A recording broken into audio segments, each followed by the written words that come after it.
Bonjour à tous. On va s'intéresser aujourd'hui à une phrase que, franchement, tout le monde a déjà entendue.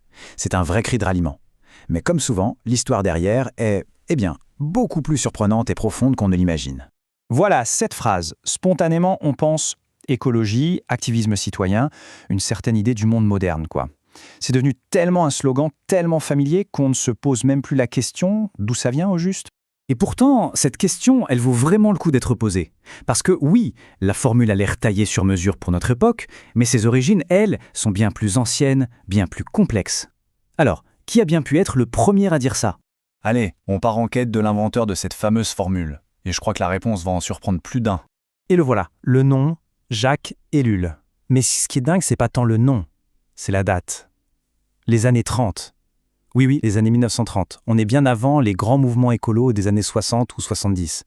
Et ça, forcément, ça nous oblige à tout repenser. Qu'est-ce que cette phrase voulait vraiment dire à l'origine? Alors, qui c'était ce Jacques Ellul? C'était un esprit vraiment à part, à la fois historien, sociologue, théologien, un vrai touche-à-tout intellectuel. On le considère comme un des précurseurs de l'écologie, et c'est là qu'est le paradoxe, il était ultra célèbre dans le monde entier, mais chez lui, en France, quasiment inconnu du grand public. Étonnant, non? Ce qui est fascinant avec lui, c'est qu'il était impossible à mettre dans une case. La droite le voyait comme un révolutionnaire communiste, et la gauche comme un réactionnaire. Ça résume tout.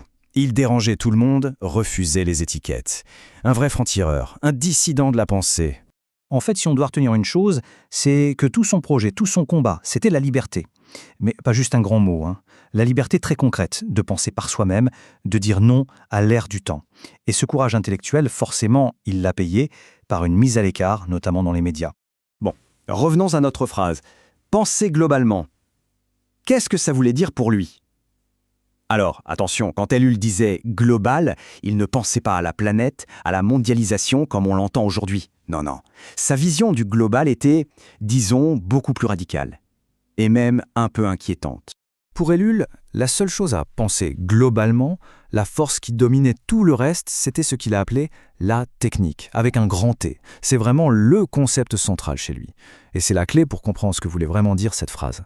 Alors, attention, petit point important. Quand il parle de la technique, il ne parle pas juste des machines, de la technologie. C'est bien plus large. Pour lui, la technique, c'est une sorte de système de pensée, une recherche obsessionnelle de l'efficacité absolue, partout, dans tous les domaines, l'économie, l'administration et même notre psychologie. C'est une logique qui s'infiltre partout, qui devient l'air qu'on respire. Et les conséquences de cette logique dominante, pour Ellul, elles sont terribles. Parce que ce système de la technique, il se fiche complètement des idéologies, que ce soit le capitalisme ou le communisme. Son seul but, c'est de transformer l'être humain en instrument, en simple outil. On a l'illusion d'avoir le choix, mais en réalité, tout est orienté vers plus d'efficacité, plus de puissance. Et au bout du compte, ce qui est menacé, c'est notre liberté la plus fondamentale. Voilà, le vrai problème global qu'il fallait penser. Ok, donc face à ce système qui semble tout englober, on fait quoi? On baisse les bras? Non, c'est là qu'arrive la deuxième partie de la phrase, agir localement. Et on va voir que sa vision de l'action locale est tout aussi radicale. Agir localement, pour Ellul, ce n'est pas juste faire du militantisme ou des petits gestes écolos, c'est beaucoup plus profond que ça. C'est carrément une posture philosophique, une éthique de vie, une éthique de la liberté pour pouvoir résister à la pression constante de ce système. Et au cœur de cette éthique, il y a une idée assez folle, la non-puissance. Attention, ça ne veut pas dire être faible ou impuissant. Ça veut dire choisir, de manière volontaire et consciente, de ne pas toujours rechercher le pouvoir, de ne pas toujours vouloir être le plus efficace, le plus optimisé. C'est savoir dire non à cette course à la performance. Et pour lui, c'est ça le plus grand acte de liberté possible.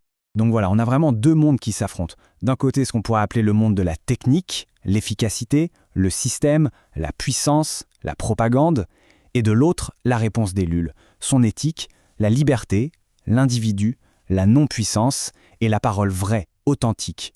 C'est vraiment un combat de fou. Pour que ce soit plus concret, prenons un exemple historique. Le procès du massacre d'Oradur-sur-Glane en 1953. À ce moment-là, l'opinion publique voulait une vengeance collective, une condamnation en bloc. Mais Ellul, lui, a défendu une justice à échelle humaine. Il a dit non, la justice exige qu'on mesure la responsabilité personnelle de chacun. Il a refusé cette logique du système, cette logique écrasante pour revenir à l'individu. Et ce n'était pas que de la théorie, il mettait ça en pratique dans sa propre vie. Par exemple, il s'est engagé corps et âme contre un énorme projet d'aménagement de la côte aquitaine dans les années 70.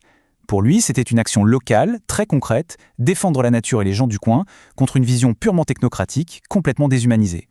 Alors, qu'est-ce qui nous reste aujourd'hui de ce penseur si inclassable? Qu'est-ce qui reste de cette formule qu'on a peut-être un peu beaucoup vidée de son sens premier? Il y a une phrase du journaliste Jean-Claude Guilbault que je trouve parfaite pour décrire ça. Il a dit que l'œuvre d'Ellul, c'était un peu comme une bombe à retardement. Une bombe à retardement, c'est une pensée dont la pertinence, la puissance explosive n'a peut-être pas encore été totalement mesurée. Et ça nous amène à une dernière question. Une question pour aujourd'hui. Dans notre monde d'intelligence artificielle, de big data, d'optimisation permanente de nos vies, est-ce que sa critique de la technique n'a jamais été aussi pertinente? Est-ce que cette fameuse bombe à retardement posée il y a près d'un siècle ne serait pas tout simplement en train de nous exploser au visage?